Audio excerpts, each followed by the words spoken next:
Itu balik ke tanah, kubur situ, terus dimakan cacing, bosok keluak bosok, bosokannya cacing diisep sama rumput, rumputnya dimakan sama kambing, kambingnya dipotong bikin anak lagi lah. Itu namanya teori rantai makanan. Makanya manusia, padi, pisang sama, ada waktunya panen. Kalau padi dipanen sama Pak Tani, pisang dipanen Pak Tani, manusia dipanen sama malaikat Israel, panen aja. Begitu beras diambil, pohon padi ya tidak diurus, dibakar untuk makan sapi. Begitu pisang diambil, pohon pisang ya dibuang ke sungai. Begitu manusia diambil isinya, ya kelontongannya ya dibuang ke kuburan, sama aja. Nah padi walaupun terpisah dari pohonnya, begitu masuk laboratorium tetap ketahuan padi organik atau bukan organik walaupun sudah terpisah. Orang nggak perlu lihat pohon padinya dulu seperti apa, rekam jejaknya ada di beras, rekam jejak pohon pisang ada di dalam pisang, rekam jejak kehidupan manusia ada di dalamnya nyawa. Ngono tok. Makanya ya cari rekam jejak yang bagus. Itu tangan ini merekam jejaknya nyawa, mulut muni apa wae rekamannya ada di dalamnya nyawa. Sama kayak syuting itu, ngadep saya dari tadi. Itu tugasnya cuman apa? Nyarikan bekal kartu memori. Setelah ngerekam saya, syutingnya dibanting nggak apa-apa. Yang penting memorinya masih ada, diputer keluar gambarnya, sama aja. Manusia juga gitu, makanya cari rekaman yang bagus. Nah, orang tidak mendapat rekaman bagus kalau nafsunya tinggi, egonya tinggi. Lah ego itu ada di dalam jasad, makanya jasad disuruh ngurangi makanannya agar ego jasadnya turun. Makanya kalau mata melihat gini, egonya turun, lihat istri gemuk, alhamdulillah, egonya udah turun, alhamdulillah gemuk, tanpa tak kasih makan 3 hari juga masih hidup. Akhirnya ruhani kita merekam, alhamdulillah. Tangan pegang panas, masya Allah. Tapi kalau ego tangannya tinggi megang telek, oh telek ini ya yang terekam telek. Sendal hilang, kalau egonya sudah turun, sendal hilang, masya Allah. Tapi ini egonya tinggi, sendalnya hilang, waduh sih ya sudah, kambing ini. Akhirnya yang terekam itu kambing. Begitu masuk laboratorium kok ada kambing dipanggil, "Beng, kok kamu ada dalam hatinya orang ini?" "Iya ya Allah, fitnah itu ya Allah." Fitnah itu, hoax itu dulu. Saya nggak terima karena saya difitnah nyuri sendal. Padahal seumur-umur tidak ada kambing nyuri sendal. Lu itu ada, makanya rekaman ini itu. Pelajaran dasarnya itu sebenarnya. Makanya manusia harus punya rekaman yang baik. Lihat Pak Preskom gini, oh ulang tahun, alhamdulillah beliau belum ada ubannya. Nah kalau yang egonya tinggi, udah setua itu, mesti nggak ada ubannya, pasti semir 1 kilo itu. Akhirnya rekaman disinya semir 1 kilo. Tapi kalau egonya turun, alhamdulillah. Kita ini punya chip namanya nyawa. Sampean jangan lupa, lihat apapun direkam oleh nyawa. Seperti kamera itu, lihat saya, gitu nanti rekamannya ada itu syuting. Kalau musim kampanye, ada, ada.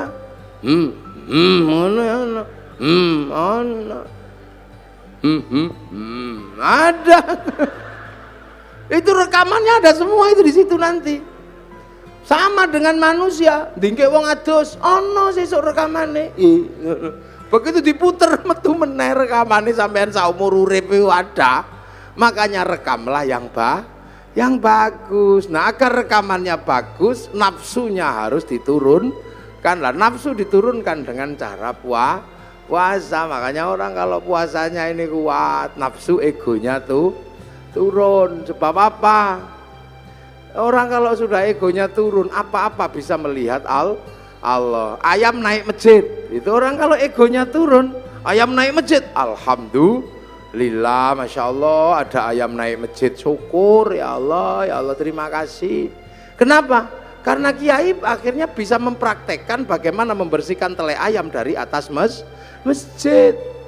Ilmu yang demikian sulit membersihkan tele ayam dari atas masjid bisa dipraktekkan karena ada ayam naik masjid. Nah, kalau nggak ada ayam naik masjid nggak bisa dipraktekkan karena kiai tidak boleh bawa telek ke atas masjid.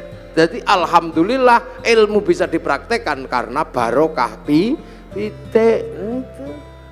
Makanya hati-hati, nafsu itu mengingkari Allah. Contoh, ini mudik lebaran. Orang Surabaya ini yang paling seneng dulu itu rujak cingur.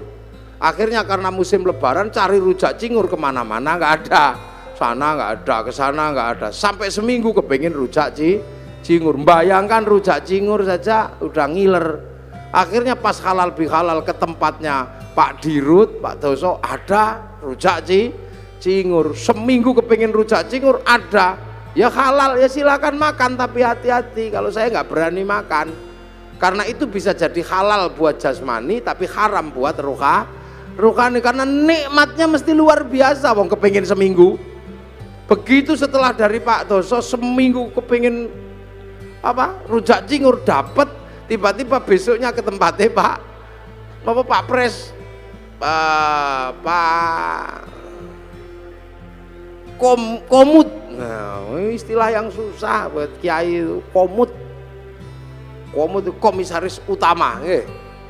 Nah itu kemana Pak komisaris itu tiba-tiba ada ini rujak cingur yang sama. Tapi karena kemarin sudah dapat akhirnya monggo sampun Pak, sampun monggo sampun karena udah nggak kepengin. Tapi karena nggak enak sama Pak komisaris ya dimakan. Enak tempatnya Pak Dirut. Padahal begitu zaman muni enak tempatnya Pak Dirut, zaman ribut sama Allah.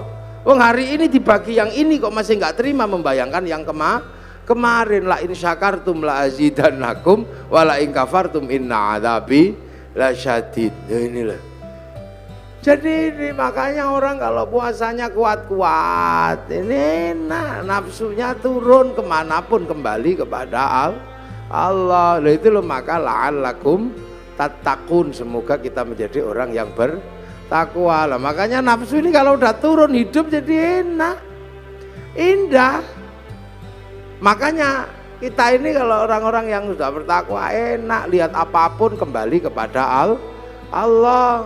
Ini di belakang ada tema keragaman, ya keberagaman apapun juga dari Allah. Makanya orang nafsunya turun ya nggak ribet. Lihat orang Jepang nggak perlu emosi, lihat orang Cina nggak perlu emosi, lihat orang Yahudi nggak perlu emosi. Toh kita hidup bersama-sama. Sekarang orang Jepang nggak datang, tapi mic-nya datang. Ini kan bikinan Jepang. Ya, jadi kita ngaji ini pun melibatkan orang Jepang. Kita ngaji melibatkan kipas angin mereknya Mas Pion Cino sih nggak. Kalau kita malam longok-longok pengen ngerokok, gudang garam Cino. Pergi haji kita nggak bisa jalan kalau nggak ada pesawatnya orang Yahudi. Wong Pak Habibie disuruh bikin pesawat nggak jadi, wong namanya tetuko. Sing teko ratuku tuku, sing tuku ra teko. Makanya kiai-kiai nggak ada yang ribet. Istri kita cantik-cantik karena parfum dan bedaknya orang Prancis. Nasrani karena bedak Surabaya nggak mau make, wong beras ditumbuk ya blonteng kah. Biasa aja hidup itu begitu. Iya kita ngaji gini misalnya, ya ngaji ini baik, wong pengajian. Ya makanya kalau saya mengatakan saya lah orang terbaik hari ini, ya bisa saja, wong saya sendirian ngomong di depan minumannya banyak. Tapi saya juga nggak bisa terbaik di sini karena baiknya saya ada panitia yang bikin pengajian. Kalau nggak ada panitianya ya saya nggak ada di sini. Lalu terus siapa yang terbaik? Ya panitia pasti mengatakan saya yang terbaik. Saya mengatakan kalau saya nggak datang pengajianmu jelek. Lah itu baru dua udah ributnya luar biasa. Belum lagi kalau sampean ikut-ikutan. Ya ini menjadi baik karena saya mau hadir.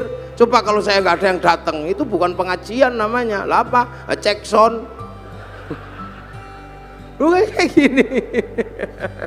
Lah orang-orang yang sudah mengembalikan semua kepada Allah, enak, nggak ribet, biasa aja orang. Terus kita misalnya, ini pengajian jadi indah karena ada yang nata kursi. Apa yang nata kursi itu sholat subuh? Ya belum tentu. Jangan-jangan yang nata kursi nggak sholat subuh, tahu. Sama kita makan jadi enak karena apa? Ada bumbu. Bumbu bisa enak karena diulek pakai cowek.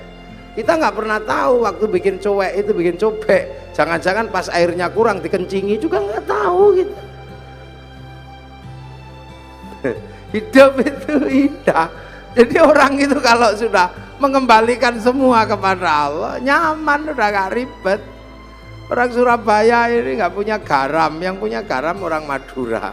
Sampai nggak tahu waktu orang Madura bikin garam, jangan-jangan kebelet pipis kolamnya dipipisi, ya nggak ngerti kita.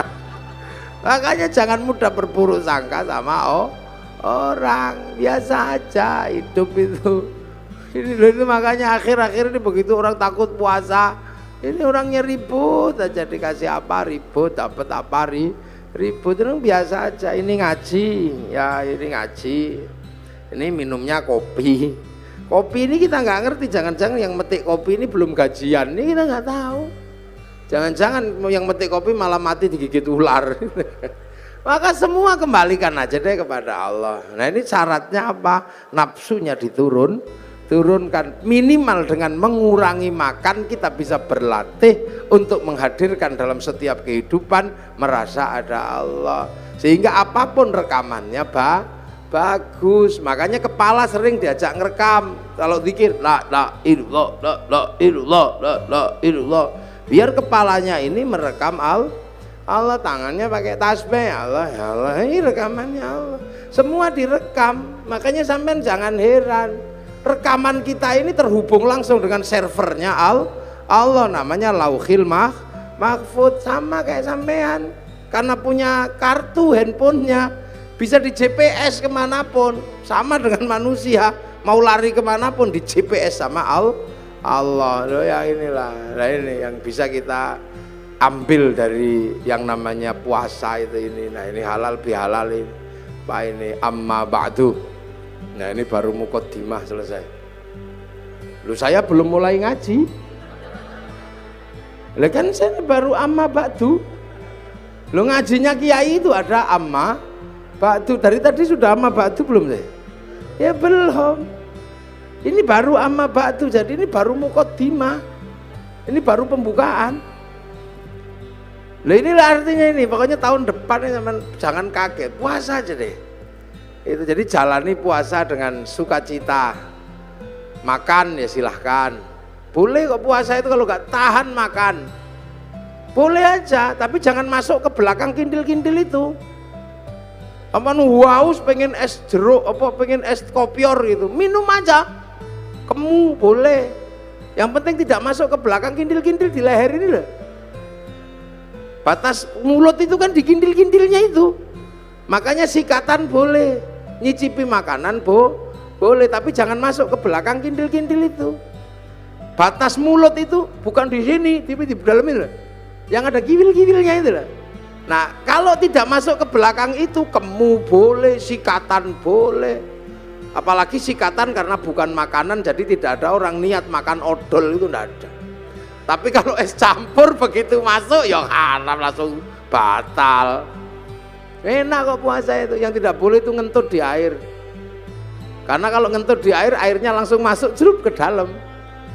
Saya udah membuktikan berkali-kali kalau renang kentut, begitu yang keluar pertama air, cur gitu.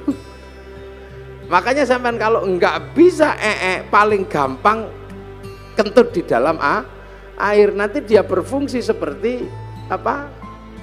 Yang biasa dicerupno itu apa? Dul kolak, sama kayak gitu. Nanti terus langsung mulek terus keluar.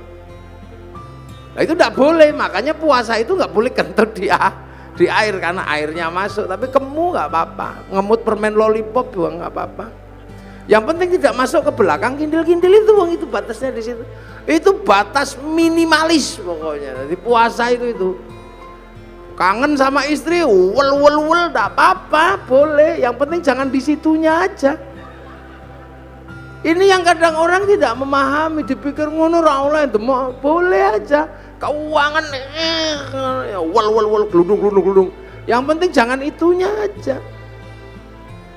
Kalau bisa, kalau enggak ya jangan. Duit apa saya itu? Sore-sore masak, ngicipi boleh, yang penting tidak ditelan sampai ke belakang. Til-kintil. Itu aja.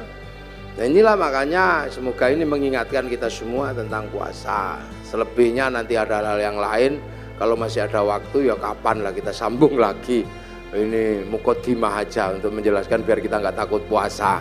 Karena puasa ini kama kutiba alal ladzina min qablikum. Mudah-mudahan ada manfaatnya. Ihdinas siratal mustaqim. Assalamualaikum warahmatullahi wabarakatuh.